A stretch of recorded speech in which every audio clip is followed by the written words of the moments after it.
Hi everyone and welcome back to my YouTube channel, Rock Page Official is here again for another reaction video and of course commenting. So for today, we're gonna react to the official trailer of the newest offering of Studio Wabi Sabi entitled Absolute Zero. Together with the four lead actors, we have Torso Pakorn, Mix Wanot, Toy Pumanat, and Ting Kanits. And also you can visit original content on Studio Wabi Sabi YouTube channel. The link is on the description box below. So anyway, I don't wanna talk too much longer. We're very excited to watch this trailer. So let's find out, let's see, and of course later I'll give an honest reaction commentary for Absolute Zero official trailer. But before that, don't forget to subscribe to our YouTube channel and of course like and share. So without further ado, let's begin.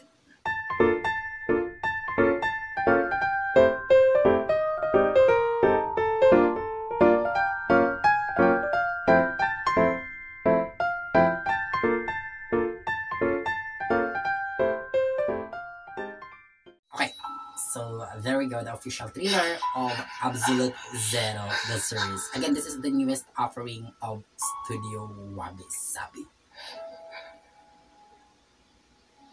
Oh my god. 10 ปีแล้วเนี่ยองศาจะชอบไหมนะ Oh, it's a car accident.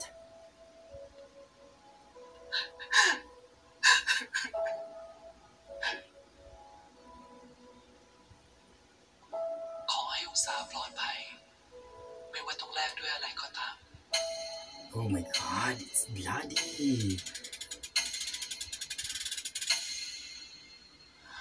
2018.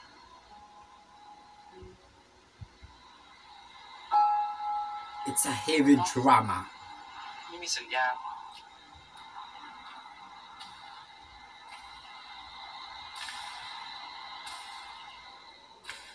องศา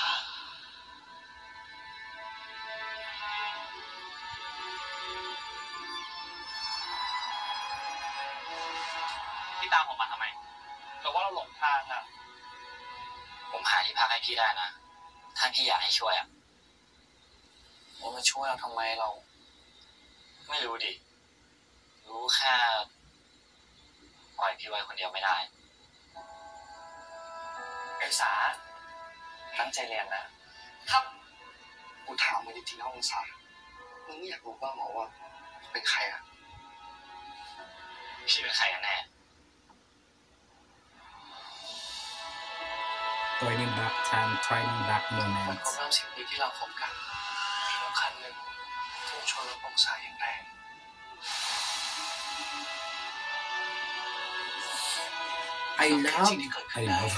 I like the concept of this อง series. ศาไม่ควร Promise. เจอเราเองไม่ควรคบกัน It's a เรื่อง different ก็จะไม่เกิดขึ้น story. สักวันหนึ่งฉันรู้ว่าเธอจะลืมเรื่องของเราฉันรู้ว่าเธอจะลืมทุกๆอย่างแล้วเพียงมีพบก็มีจากไม่พบก็ไม่จากแค่ฉันและเรากลับไปไม่รู้จักกันส่วนผมขอโทษแต่ผมทำไม่ได้จริง Oh my god. องศาขออะไรเหรอขอส่วนสูตรเป็นแฟน Oh.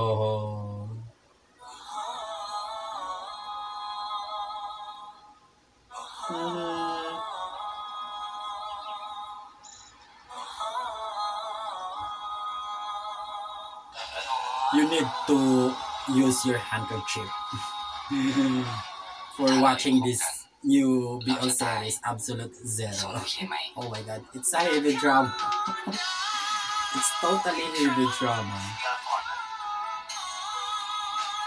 เรียกพ่อกับแม่ได้ไหม Oh, แม่รู้จักคนชื่อส่วนสูตรไหม แม่ไม่เคยได้ยินคนชื่อนี้มาก่อนเลย ไม่มีอะไรที่อยู่กับเราไปตลอดกาล oh, เจ็บ oh my god. This is so good. This is so beautiful.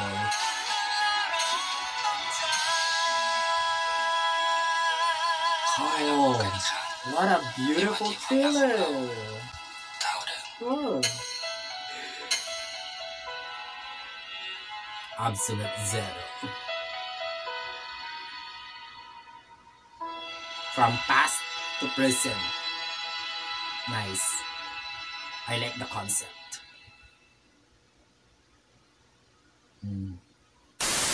Okay, so that's all for our reaction video for today of the official trailer of the newest offering of Studio Wabi Sabi entitled Absolute Zero.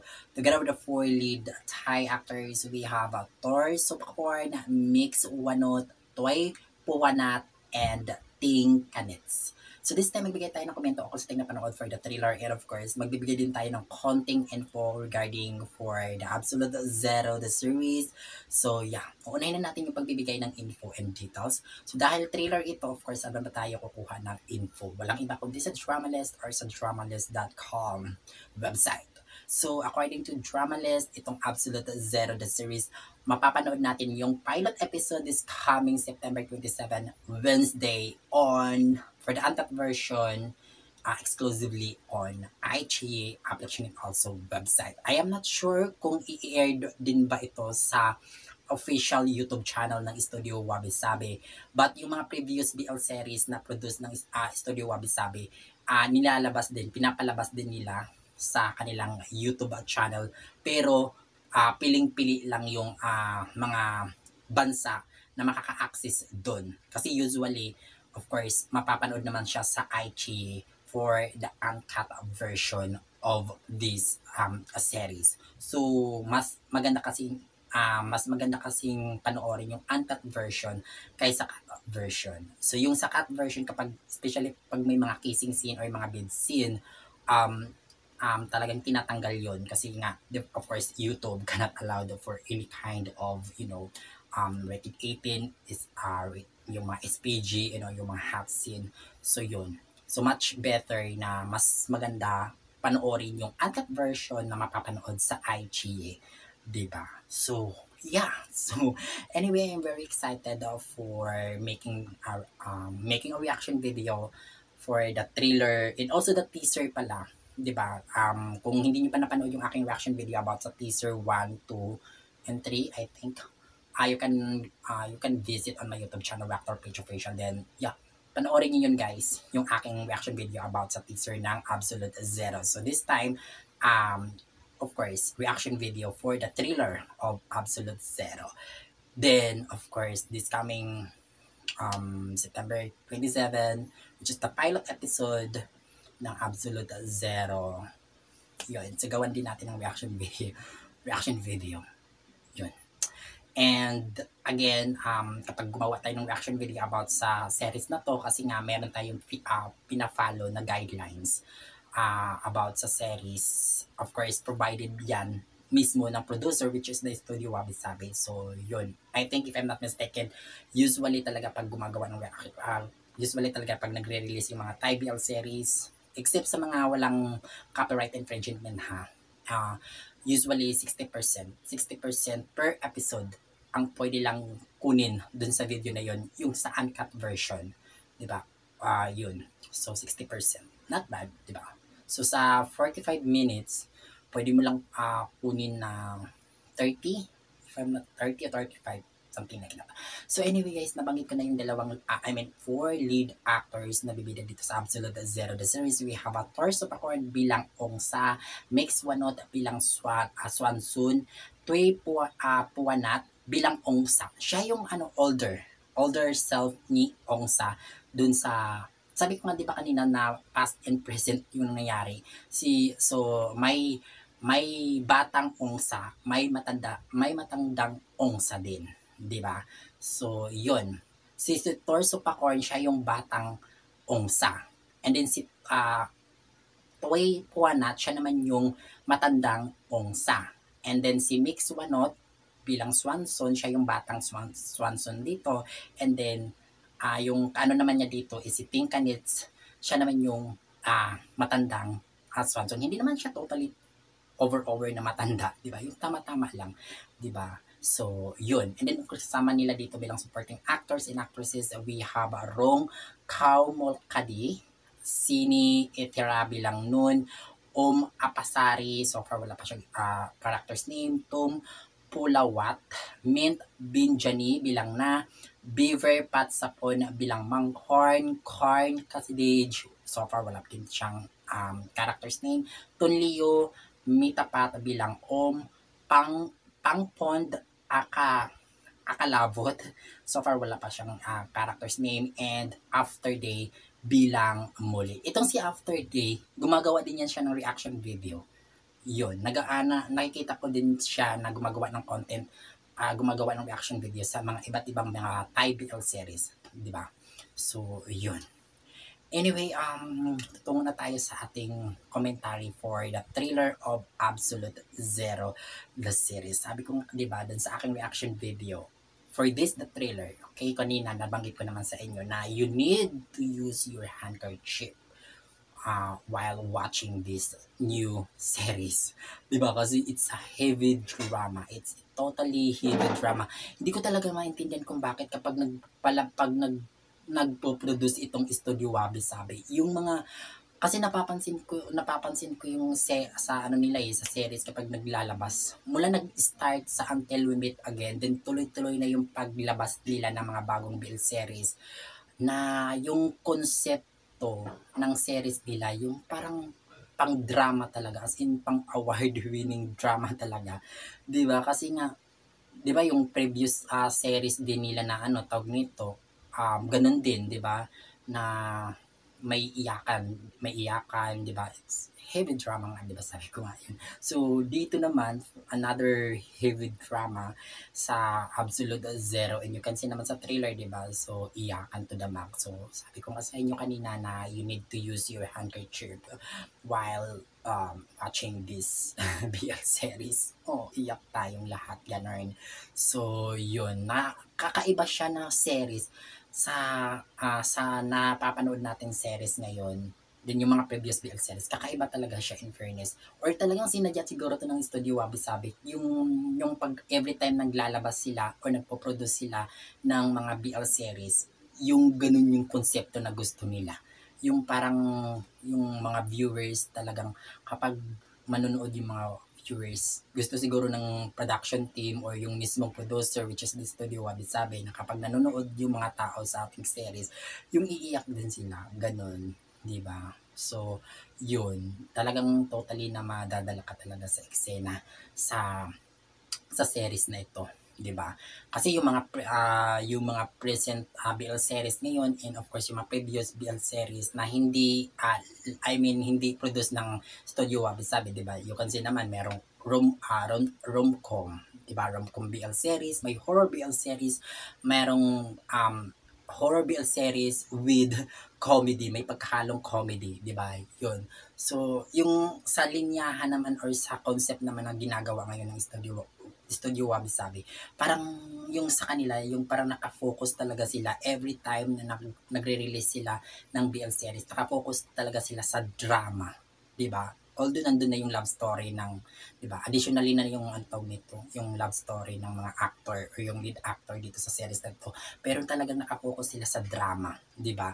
And meron din ako napansin mula din nag-start, hindi naman pala lahat, kasi yung last ng ano ba yung Between Us, Between Us, 'di ba? Between Us the series, which is produced din yun ng Studio Wabi Sabi. Although hindi naman yung totally na drama talaga, hindi katulad dito sa series na bagong produce ng Studio Wabi Sabi. Hindi naman talaga siya totally drama yung Between Us the series, 'di ba? So I forgot ng dalawang lead actor doon na bida doon sa Between Us the series. Meron kasi yung tawag nito, love story, drama, and then may mga eksena kasi doon na, 'di ba, rated 18 or mga spicy scene. So, yun. Pero talagang kung pagbabasihan mo yung nag-produce ng Studio Wabi Sabi, yung first BL series na napanood ko sa kanila na produce ng Studio Wabi Sabi, which is yung Love by Chance, 'di ba? Yung Love by Chance, meron din naman, hindi naman siya din na tawag nito yung super drama talaga, kasi of course meron din yung mga love story, and then meron din naman yung tawag nito yung spicy scene, 'di ba? Lalo-lalo na dun sa dalawang lead actor dun, 'di ba? Sina Saint and Perth, 'di ba? Kung nare-remember niyo 'yon, one of the best BL series for all time, 'di ba? Na-produce ng Studio Wabi Sabi, yung Love by Chance. After that, 'di ba nasundan pa ng season 2 ng Love by Chance, pero parang lumaylay yung Love by Chance kasi nga si Saint Supampong hindi nakasama doon, 'di ba?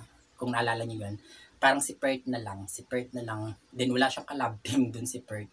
So, 'yun, wala kasi nagkaroon ng problema regarding kay Saint dun sa series na yun, yung sa season 2 ng Love by Chance. Then after ng Love by Chance season 2, sinundan kaagad nila ng Until We Meet Again the series, kung saan yun na talaga nagsimula na nakafocus na yung Studio Wabi Sabi ng mga drama, as in heavy drama, totally drama talaga, iyakan, di ba? Kung napanood niyo yung Until We Meet Again the series, yun, isa din yung iyakan din yun, di ba? Although merong mga kunting yung mga spicy scene, pero all in all, mula umpisa hanggang katapusan, talagang drama talaga siya, 'di ba? Yung iyakan talaga, 'di ba? So, yun. Ngayon, meron naman silang another produce ng Studio Wabi Sabi. So, yun, naka-line up pa rin ito sa heavy drama, yung series na to, Absolute Zero. So, medyo matagal-tagal din natin na hindi napapanood ang mga BL series na gawa ng Studio Wabi Sabi. So, nakalimutan ko kung anong buwan or taon yung last nilang produce ng Between Us yata yung last. Yun, Between Us the series. So, nakalimutan ko kung anong buwan yun pinalabas. Pero medyo matagal-tagal din natin na hindi nakita na mga BL series na gawa ng Studio Wabi Sabi. So, ngayon nagbabalik na ang Studio Wabi Sabi for a new BL series, itong Absolute Zero the series. And, of course, bukod dun sa idadagdag ko lang guys, pero hindi to kabilang sa sa Studio Wabi Sabi. Hinihintay ko pa rin talaga kung anong BL series yung ipoproduce naman ng Star Hunter Entertainment, kasi sa ngayon talaga magtatapos na lang tong taon na to, wala pa silang BL series na nire-release. Hindi ko alam kung bakit. Pero mayroon akong nagawang reaction video about sa series, sa comedy BL series. Nakalimutan ko lang yun ng title. Pero hindi ko alam kung under ba yun ng Star Hunter Entertainment or ibang production yun. Pero yung mga artista doon is under ng Star Hunter Entertainment artist. So, artista nila yung gumanap. Pero hindi ko sure kung production ba yun ng Star Hunter Entertainment or ibang production. So, yun, nagawan ko ng reaction video. So, naghihintay talaga ako ng mga bagong palabas ng Star Hunter Entertainment kasi isa din yan ng mga production team na hindi sila higpit paggawa ng reaction video. And din ito, Studio Wabi Sabi. Although yung Studio Wabi Sabi, every time na nagre-release talaga sila ng mga BL series, meron talaga silang restriction sa kanilang mga or copyright infringement sa kanilang mga BL series. Yan. Pero pwede pa naman yung magawa ng paraan, di ba? Dito sa atin sa paggawa ng reaction video. So, yun. So, nakaka-excite guys kasi syempre medyo malayo pa ng konti kasi ano pa tayo ngayon September 7. So, yung first episode or the pilot episode ng Absolute Zero is this coming September 27. So, medyo malayo-layo pero ang aga na nila naglabas ng trailer. Diba? And maganda yun sa promotion. Diba? Maganda yun sa promotion. Kasi usually, diba, katulad ng GMM TV, kapag nag-release sila ng trailer, 1 week ago, lalabas na kaagad yung series, yung pilot episode. So, yun. Pero, of course, hindi naman natin din maano yung GMM TV kasi isa din yan sa kapag nagre-release ng mga BL series, yun talagang trending, hindi lang dito sa Pilipinas kundi worldwide trending talaga yung series nila. So siguro dahil sinadya to ng Studio Wabi Sabi na medyo matagal pa yung airing ng kanilang pilot episode ng Absolute Zero pero naglabas na sila ng trailer. And that's good kasi para mas maaga ma-promote yung series, 'di ba? Para ma-aware yung mga ibang viewers or yung mga mahilig na manood ng BL series na meron ng bagong BL series na produce ng Studio Wabi Sabi. So magandang promotion itong ginawa ng Studio Wabi Sabi. Mas maaga, mas mabuti, 'di ba? Although na this coming September 27 pa yung first episode. So meron pang mahigit 3 linggo, 'di ba?